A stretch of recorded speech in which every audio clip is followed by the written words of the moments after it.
Our thinking about strategy and conflict changed dramatically with the coming of the era of Napoleon in the late 18th century.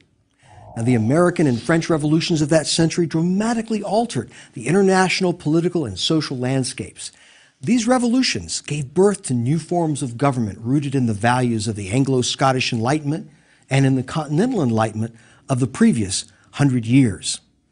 The Enlightenment mobilized the power of reason to reform society and advance knowledge across numerous fields: science, politics, medicine, education, and war.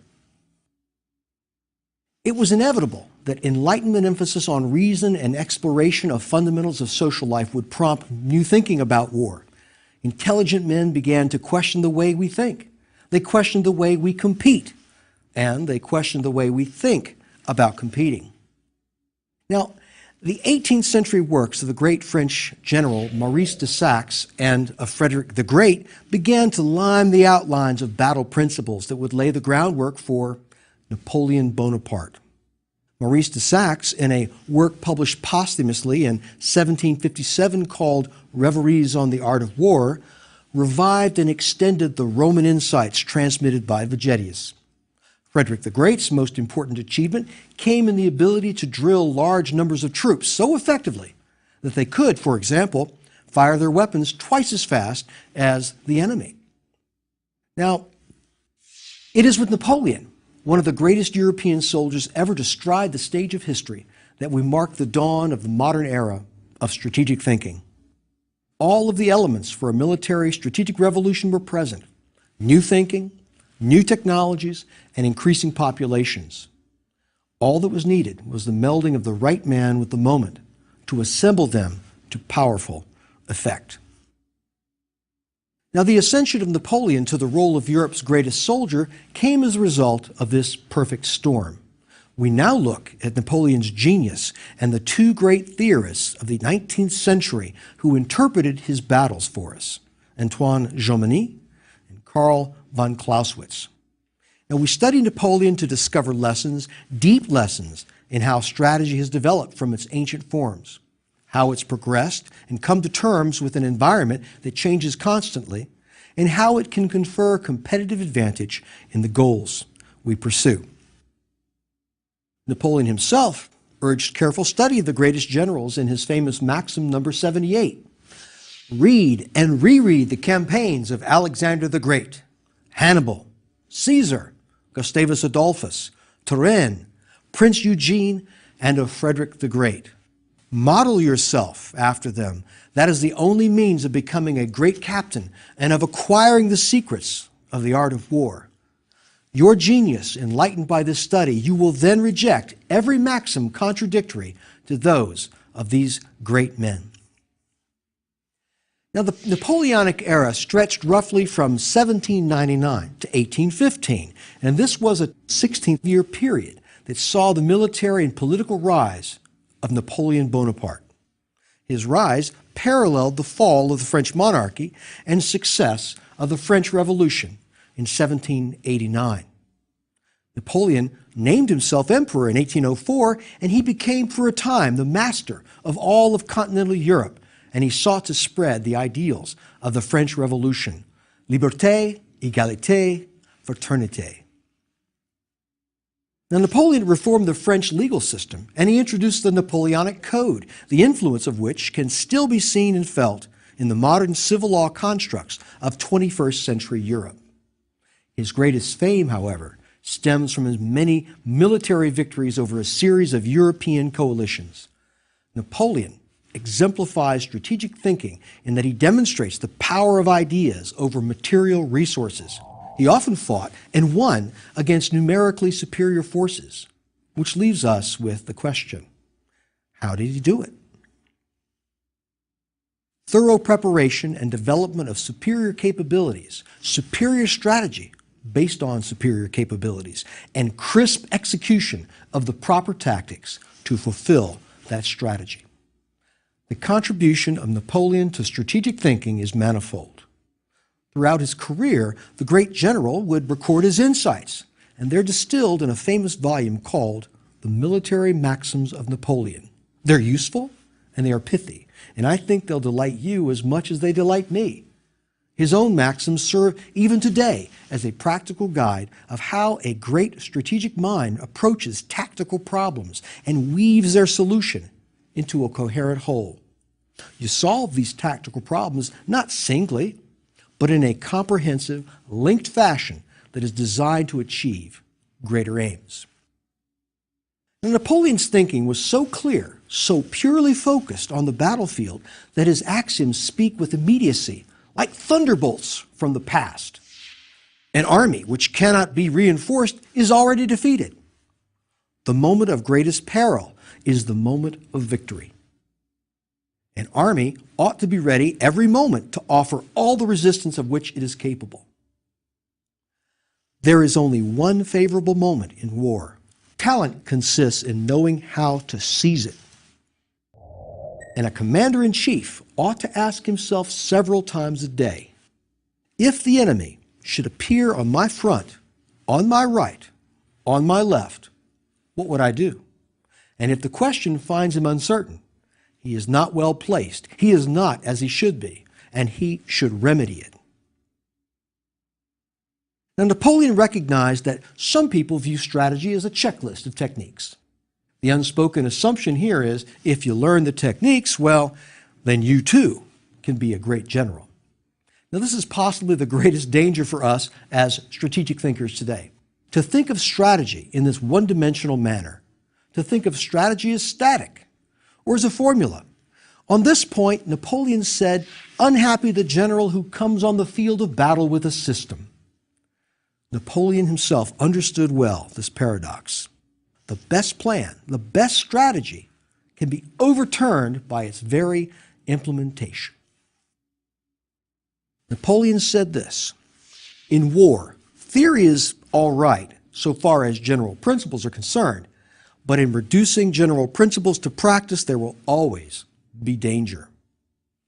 Certainly, you have to understand the fundamental principles of conflict. This is essential to any strategic thinker. But we cannot stop there. It is in the execution of our strategy that we discover our mettle, not to blindly follow our own plan, but to adjust what we do to what our competitor does in a constant process. Napoleon exalted flexibility and the skill of response to an opponent's actions. Now, Napoleon offered us two great strategies that he employed throughout the Napoleonic Wars of the early 19th century. These strategies were certainly available to others, had they but employed them in the same way as Napoleon, with the same preparation and the same vigor. For it was what Napoleon did at the front end and at the back end of the battle that made his strategy work. Napoleon first developed the capabilities necessary to execute them. Second, he executed his strategy with attention to detail and follow through. He constantly adapted his maneuvers to the changing conditions of the battlefield. Now let's look at Napoleon's two broad strategic maneuvers: the strategy of the central position and the strategy of indirect approach. Now, time again, Napoleon employed these maneuvers at the appropriate place and time to achieve victory. The strategy he chose depended on several factors, including the terrain, the weather, the numbers of troops involved, and overall capabilities as he judged them. Now, when Napoleon fought outnumbered, he would use the central position strategy, maneuvering his army to a position between the coalition armies facing him. He would drive a wedge between them. Because of command and control difficulties of the time, the two opposing armies could not coordinate their actions, and Napoleon would seek battle with one while leaving a masking force to hold the second army in place. He would destroy the first in detail, and then he would turn on the other. Now, this maneuver was the expression of Napoleon's almost maniacal devotion to the principle of concentration in time and in space. Concentration means that when you attack, you mount a preponderance of force at the point of attack, even if overall you're outnumbered. Napoleon put it this way: the secret of great battles means knowing how to deploy and concentrate at the right time. The art of war means being able, even with an inferior army, to have stronger forces than the enemy at the point of attack or at the point which is attacked. Now, with this strategy of the central position, Napoleon could achieve the highest concentration of men in the primary battle while limiting the enemy's ability to concentrate his forces. This maneuver served him well for years, and he used it in his last battle. This was Napoleon's battle plan at the 1815 Battle of Waterloo, which is located in Belgium. Napoleon began to drive a wedge between the two Allied armies on June 16th, and he recorded several small victories against the Prussians the next 2 days. And then he turned to face the British. He sent a masking force out to block the Prussians from regrouping or reinforcing. But this force, this masking force under Marshal Grouchy, failed to find the Prussians. The Prussians, under Marshal Blucher, slipped through the screen, and they fell upon the French flank at the crucial point of the battle after Napoleon had already committed his reserve. This was Napoleon's final and greatest defeat, an ignominious rout. It was not the preparation that failed. It was not the strategy that was flawed. It was in the execution of the strategy that Napoleon's Grande Armée was defeated. The failure to mask his flank and rear from the Prussians. What of the other strategy? That of the indirect approach. Well, Napoleon had strength comparable to his opponents and room to maneuver. He would use the strategy of indirect approach. He would position a small force to the front of the enemy. Now, this force would, as we say, demonstrate. It would skirmish, feigning a major attack. Simultaneously, the French main force would swiftly march to the enemy flanks or to the rear. Presumably, the enemy would be distracted by the demonstration to its front, skirmishing, and be surprised by Napoleon's swift march to the rear. Napoleon would place himself on the enemy's lines of communication and supply, and the enemy would be forced to fight at a disadvantage or withdraw, losing much in the retreat. Now, apart from his military maxims, Napoleon left us no great compendium of his strategic perspective or of his personal system of battle. It was left to others to analyze his battles and to tease from them the strategic secrets locked within. Napoleon is tightly bound up with the names of the two most influential military theorists of the 19th century, Antoine Jomini and Karl von Clausewitz. Both theorists offered powerful interpretations of the Napoleonic Wars, and they influenced the making and implementation of strategy even today. In fact, the lessons of Napoleon are largely the lessons of Jomini and Clausewitz. Antoine Jomini was a Swiss citizen and an officer in Napoleon's Grande Armée, a student of the campaigns of Frederick the Great. He first rose to prominence by his writing on military matters, which brought him to the attention of Marshal Ney, an officer whom Napoleon called the bravest of the brave. No mere armchair theorist, Jomini fought with distinction at the battles of Austerlitz and Lutzen. He spent the last decades of his life as a general and an advisor for the Russian Tsar. Now, throughout his professional life, Jomini sought the lodestone of military art, to divine the secrets of battle. And in his Art of War from 1838, he believed he had discovered them. And this is the work often credited with being the very first to define strategy, tactics, and logistics as three distinct realms. Of these, defining the overall principles of strategy was his prime concern. Jomini said, "There have existed in all times fundamental principles on which depend good results in warfare. These principles are unchanging, independent of the kind of weapons, of historical time, and of place." According to Jomini, the fundamental principle of strategy was that of concentration. Concentration of forces at the decisive point on the battlefield. Now, this concentration consisted of four interrelated elements.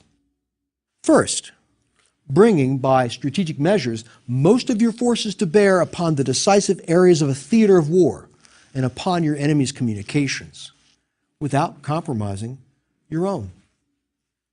Now, if we apply this principle of concentration to modern-day business, for instance, one way it can play out is if we bring our resources to bear on a single critical part of, say, the competitive marketplace, whether that be a critical geographical location or a critical demographic of a particular market segment.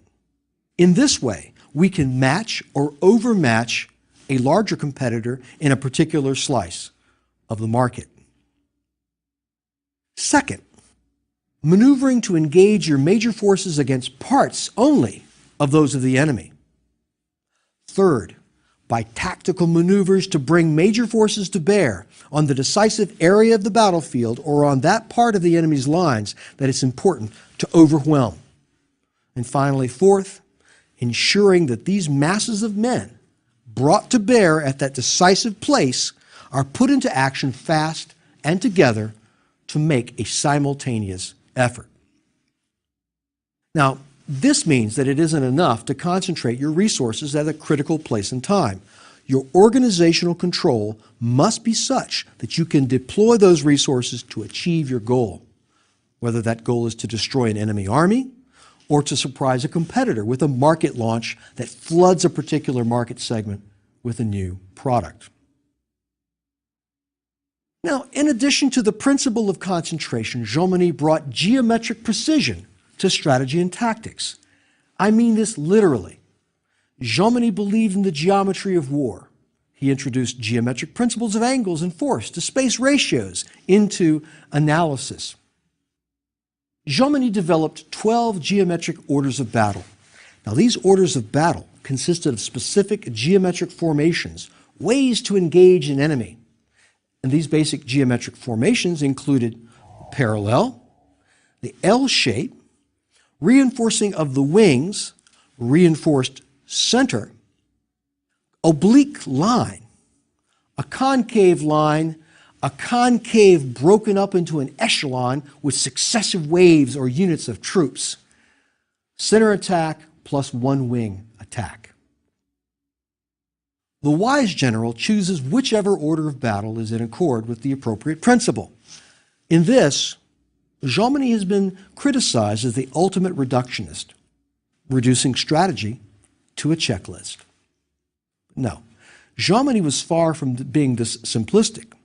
Jomini's purpose was to impose order upon chaos and to demystify the Napoleonic Wars for generals and laymen alike. He recognized that the circumstances of time and place mattered a great deal, that the same principles of action would not hold true if a battle was conducted in places as varied as, say, desert, swamp, a plain, or mountainous terrain. But the principle was where you started. Now, Jomini's great contemporary was Karl von Clausewitz. Jomini and Clausewitz did not like each other, but such dislike doubtless sprang more from their natural competitiveness than from their theoretical differences. They were, after all, both men of war, shaped by the battles they fought, and of course, they fought on opposite sides. Clausewitz was a Prussian officer whose posthumously published On War in 1832 remains today the most influential of military treatises on strategy. He positioned war in a larger context. Clausewitzian thought moved us from the battlefield and into the halls of kings and presidents and demonstrated the connections between the political and military spheres. Clausewitz viewed conflict as a function of three variables: violence, chance, and political aims. It was the job of the strategist to balance these three inputs to achieve victory.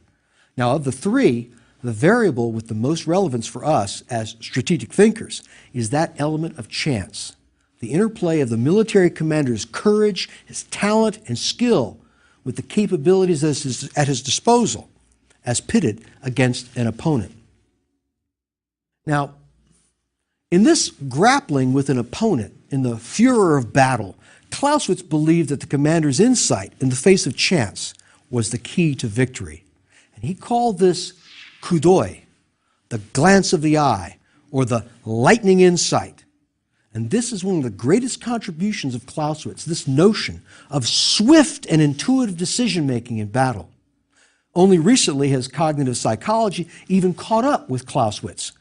Military establishments today, particularly the United States Marines, recognize the importance of intuition in battle, or coup d'oeil. Moreover, the latest research suggests that intuitive decision-making can be taught. Now, this doesn't mean that everyone can become a Napoleon. It does mean that our own decision-making can be sharpened if we learn to listen to that amalgam of experience and expertise that percolates in our consciousness just below the surface. Napoleon himself believed in the efficacy of intuitive decision-making. Napoleon was partial to the notion that the general's piercing insight in the heat of battle would yield victory. Napoleon said this: "The issue of a battle is the result of an instant of a thought. There is the advance with its various combinations. The battle is joined. The struggle goes on a certain time. The decisive moment presents itself. A spark of genius discloses it, and the smallest body of reserves accomplish victory." This insight doesn't come from mere God-given ability. It is not a quality that stands apart from the principles of conflict. Instead, it arises from the thinker's learning and experience and immersion in those principles. It comes from a deep understanding of the strategist's craft and of figuring out what to do when the principles don't apply. Now, the impact of Jomini was seen in the latter 19th century, while Clausewitz achieved greater prominence in the 20th century. Part of Jomini's initial impact may have been a result of his long life, his many writings, and his relentless self-promotion. He survived Clausewitz by almost 40 years, and he died only in 1869. Jomini's influence can be seen in the American Civil War in particular, and it inspired the tactics of massed frontal infantry assaults on both sides that led to massive casualties. But the fault is not Jomini's. Rather, it is the commanders who thought of strategy in terms of a checklist. And if technology had outstripped the prescribed strategic and tactical execution of Jominian principles, well, then profound strategic thinking would have adapted those principles to the changed technological circumstances. Some did adapt. The Civil War yielded several practitioners who appeared ahead of their time in their creativity and their ability to adapt to fluid and chaotic situations. They recognized the futility of massed infantry assaults against an entrenched enemy, armed with long-range rifles and the devastating new round, the mini-ball. Southern General Stonewall Jackson believed in maneuver and surprise as powerful weapons, not just enhancements of the real business of making war. Jackson's Shenandoah Campaign of 1862 was a brilliant demonstration of the power of feint, deception, and speed of maneuver as force multipliers. His motto was always mystify, mislead, and surprise the enemy. Another Southern general's battlefield thinking was so far ahead of its time that it was not until the Second World War that his battlefield maneuvers would be fully appreciated and utilized by a new generation of warriors. Nathan Bedford Forrest's most famous aphorism appears deceptively simple, even simplistic. Get there first with the most. But this short phrase encompasses a core of strategic theory that includes surprise, maneuver, objective, speed, capabilities, and mass. Now, it's not likely that the self-taught Forrest studied Napoleon or Jomini, but he understood strategy at a visceral level. And perhaps no other general of the Civil War employed the principle of concentration better than Forrest. General Forrest's 1864 victory over a Union force twice the size of his own at the Battle of Bryce's Crossroads exemplified Jominian principles. This was Forrest's masterpiece and the archetype example of pursuing an enemy until he's all but destroyed. In this Mississippi battle, Forrest engaged and defeated a larger force and then led a 60-hour pursuit of panicked Union forces, halting the chase only after he himself was no longer able to physically remain in the saddle from exhaustion. It was this element of strategy more than any other that turned the Civil War into a protracted conflict. That bloodiest of all American conflicts was fought from 1861 to 1865, 4 years. Given the overwhelming preponderance of Northern objective advantages, the war should have lasted no longer than 2 years. Strategic thinking and leadership was the difference. Now, much later, in the Second World War, General Heinz Guderian led Hitler's panzers across Belgium and France in 1940, following the same principle as Forrest, applying overwhelming force at a single point and then pursuing an enemy relentlessly. World War I was the most horrific cauldron of war and death the world had known up to that point. And for 4 years, hundreds of thousands of soldiers hurled themselves over open ground against machine guns and resulted in a bloodletting and human slaughter on a titanic scale. Strategy is partly to blame. The strategic culture of militaries of the time advocated the offensive à outrance, or to the bitter end. Now, they were attempting in World War I to concentrate their forces as was prescribed by Jean Monnet, but they had failed to recognize that technology had shifted the advantage to the defense. World War I saw a collision of obsolete strategy, horse cavalry charges that had worked in 1870, for instance, with the new weapons of war like the machine gun. The horrors of World War I led to a rethinking of strategy, and one of the most prominent military thinkers of the early 20th century developed a strategic theory that appears quite powerful and is useful outside the purely military affairs. Basil Liddell-Hart's study of the frontal assault in hundreds of battles over 2 millennia of war led him to conclude that the frontal assault had limited utility. He advocated his own theory of indirect approach that incorporated first-hand experience of World War I with the new weapons introduced in that conflict, particularly the armored tank. Now, Basil Liddell-Hart's deep development of the strategy of the indirect approach appears an amalgam of earlier thought, but it gained a sense of urgency from the horrific casualties suffered in World War I on the Western Front.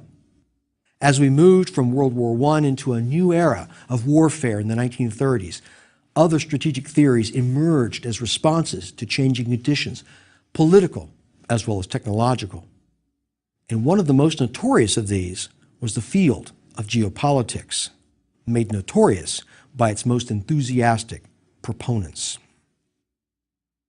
At the heart of every great theory is an insight so blinding and yet so obvious that it inspires thousands. The problem comes when the insight is pushed beyond its natural limits and entire philosophies are built around it, to the exclusion of other, perhaps equally valid insights. And geopolitics arose in the early 20th century and eventually claimed status as a separate social science. It was geographical determinism. Geography determined the destinies of states and the fate of men. Sir Halford Mackinder believed that particular geography bestowed certain immutable advantages on the holder of particular terrain. Moreover, these advantages over time could lead a nation-state under a determined leader to eventually extend influence over the entire world. And one of the most famous dictums of geopolitics was formulated by Sir Halford Mackinder in 1904, and it is ominous in what it pretends. Who rules Eastern Europe commands the heartland. Who rules the heartland commands the world island. Who rules the world island commands the world. But geopolitics soon suffered as it was adopted by Nazi Germany as a pseudo-scientific justification for German expansion. But today, geopolitics has made a comeback, and the term has seeped into the public discourse as a kind of rhetorical incantation to lend gravitas to what one says. 2 lectures from now, we devote an entire lecture to the contribution of geography to our understanding of strategy. Now, from the Enlightenment theorists to Napoleon and on into the 20th century, Modern military thought about strategy has gained clarity and precision. Here are some key points. Regardless of how chaotic a situation may be, there are principles that can give shape to your thinking about the situation. Immersion in such principles allows for coup d'oeil flashes of insight. And the upshot of this 200-year stretch of strategic history is that there are unvarying principles of strategy, but they are akin to techniques. They do not stand alone as a magic formula. They do not transform a soldier into a great general. No, there is no checklist to guarantee victory. Theorists give us tools, and two tools worth remembering are the indirect approach and the strategy of the central position. We must learn how and when to use such tools. For instance, the frontal assault is used far too often. Strategic thinking requires much more than memorization of principles. Strategic thinking requires you to develop a keen and agile mind that is capable of independent and responsive thought. Strategic thinking requires you to develop yourself as a strategist, and you do this by thorough preparation of your capabilities, a unique set of capabilities, understanding of general principles of conflict, and detailed tactical follow-through. So keep your own strategic thinking capabilities in mind as we turn next time to a consideration of current-day strategic principles, starting with those of the United States Army.